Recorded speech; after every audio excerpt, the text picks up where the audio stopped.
This is the third part of the guide to the Solver quest. I highly recommend to keep up the order of the bosses or else the difficulty of the quest will be different. In the previous part, I explained the Mirror Nightmare. This time I will cover the Ebb and Flow and Goshnar's Spite. I was going to suggest doing the Furious Creator boss on 3rd place, but a recent update changed the ability of being able to levitate into the rafts of Ebb and Flow, and that has added more difficulty to the access, so it's better to do it now as 3rd to avoid the extra damage taken from the 3rd taint. Keep in mind that you will have 2 taints for this access and the boss. The first one will make the bunny sea devils teleport to the furthest target, and the second one gives you a chance of summoning new sea devils, which will make the access harder for the shooters, because the sea devils and the phantoms both have a unique mechanic to this spawn, which is fear. When they fear their target, these will run away from them and unable to cast any spells. All you can do is use items like magic shield potions, normal potions, runes and foods. And since you won't be able to heal with the spells, it's recommended to be on mana shield and also have a bucket of UH with Crosshair, as you could use that to heal yourself if needed. Also, the EK needs to bring around 200 bone type runes, since you can't move on top of the bones when you're fear, so these are a must have for the EK boxes. And eventually, when you get to the spot for the access, then everyone should be putting these bombs to avoid running on fear. Now for the access to this boss, you must kill 20 hazardous phantoms. These are considered special monsters, so their damage is a lot higher than the other monsters of Soul War. So be very careful, since if it gets on melee to a mage, it can do combos of over 4k damage. And there is a bunch of them spread across this area, but the best place to do the access is near the boss teleport, since they have a respawn timer of 3 to 4 minutes, so at minimum, if you kill just one respawn, which is the easiest way, then it will take over 1 hour to get the 20 kills, and after that, you can just get safely to the boss level room since you will be right there. Otherwise, if you were to do the access somewhere else, then you have the risk of possibly dying on the way to the platform with the boss lever. And if you die or leave this area, your progress for the mission gets restarted. But before I explain the ways to get there, there is another mechanic unique to this spawn, which is the flooding part. Every 2 minutes, the water will rise up, flooding the underground area. During this stage, you can move across the platforms using the raft between them. And when the water is down underground, you can move anywhere there, but if you're inside one of the rooms when the water goes up, then the door will be blocked and you won't be able to go out for 2 minutes until the water comes down. And if you were outside instead, then you get teleported back to the entrance. Or in case you were standing on top of the raft, then you will get teleported to a platform near the raft. It used to be possible to just levitate into an invisible raft, but that got patched recently. And unfortunately, that was the most common way to do this access, since you could run to the raft near the boss and then levitate up and be safe from the monsters. Now, if you decide to run for it, my recommendation first of all is to set up an ongoing timer when the water changes, to keep track of the flooding timing. Could be on your phone or using a stopwatch website, and then start on top of the raft near the entrance. As soon the water goes down, you will be taken down with the raft, then you start to run. The reason for this is that the respawn of monsters takes 10 seconds for it to be full, so it gives you some time with less monsters. The other way to do it, which used to be safer, is to wait until there is about 25 seconds left for the water to come up and then run to the spot. The reason for this is that if you were to get trapped on the way, then you will just need to survive for a few seconds until the water goes up and takes you back to the entrance. If you run this way, then whoever gets to this spot first will have to do a mini lap around it to try and leave some monsters behind. Running straight to the end raft will leave you with too many monsters, especially as more people get there, they will also be bringing more monsters, which is why I prefer to run there at the start to give plenty of time for everyone to make it to the end. But you will have to clear a pool of monsters by the raft, which can also get out of control. Truthfully, there is not an easy way to do the access anymore that I can think of at this point. If that changes in the future, I will make a separate video for it and post it on the comments below. Now, the second way of doing it, which I tried 2 times with my team, is to clear the way there. But for a team where some of us had charms and are experienced hunting on ebb and flow, it still proved to be difficult and perhaps much harder than just running the way. So I think it's better to run, and instead of doing a pull at the end, do it a bit before between these rafts around here, since that will give a lot of room for the shooters to run in circles.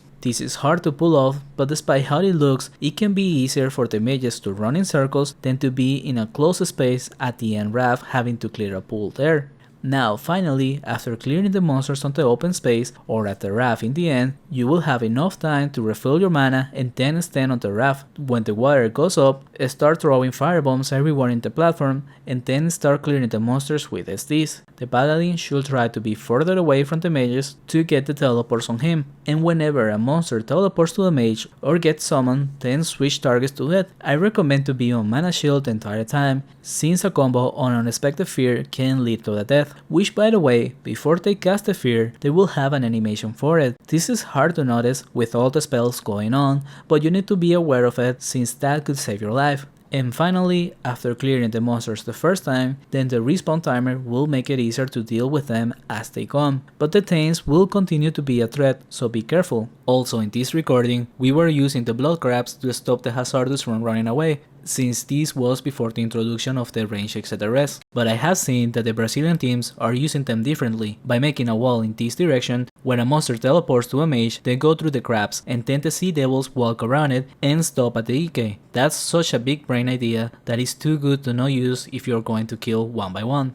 And the Hazardous Phantom, which is the one you need for the access, spawns here, so you can stay on this corner and do the access with just that one respawn. And after you're done, then place firebombs and walk towards the raft southeast. The platform after that is where the portal for the boss is. Also, it is a safe place to go AFK in case your team needs to at some point during the access, but that means you will have to clear the full platform after you come back. And when clearing platforms with the shooters on the raft, the sea devils won't teleport to them, but they can still be summoned by the second Thaint. If it is only one, then you can have the RP tank it, and when there is two, it's better for the EK to come back to the raft and the shooters back to the safe platform. Lastly, for a higher level team, or in the case of having charms or praise, you can do 2 hazardous at a time by being on the southeast corner, since when the water goes down, there will be stairs that take you to another hazardous respawn. This will be full spawn when clearing the first time, but after that, it does get much easier to do, and that cuts down the time required by half, but I wouldn't recommend that if you're not familiar enough with ebb and flow. Just be aware of that option, and it's up to you if you want to try it. With that said, let's finally talk about the boss.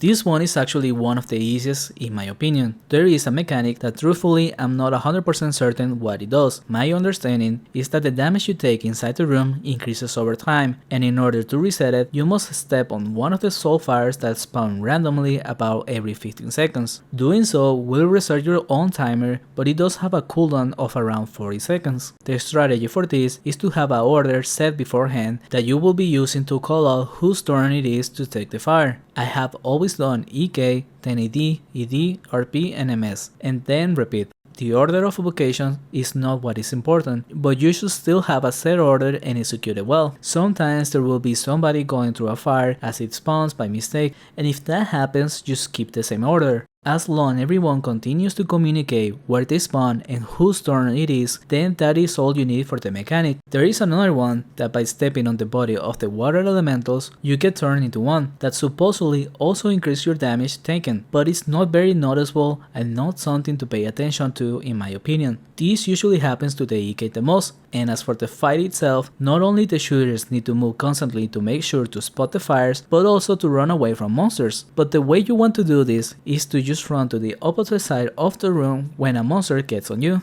Most of the times, the monster will have to walk through the middle, and that's when the EK gets it, but as a shooter yourself shouldn't be getting close to the EK at all, since then you can get feared by the boss and it's not worth the risk. Just being on the move will be enough to be somewhat safe from the monsters and also getting them to the EK eventually. However, as I said, the boss can fear, and this will happen to the EK often. You could just firebomb in the middle to not run away, but that's far more risky on the EK, as you can use stun skin amulets when fear, and if you have multiple grims, that could kill you. I prefer to just let the fear make me run away and call it when it happens. Be aware that the fear cannot make you run into the exit teleport, so don't worry about that. And in the case I lose the boss aggro, then I just go for it after the fear and then reset in the middle. The greens will be teleporting away most of the times, so keeping the boss aggro is what matters the most. Also, the boss will eventually dash just from AoEs, which is what the shooters must do throughout the fight. It will be mainly using GFPs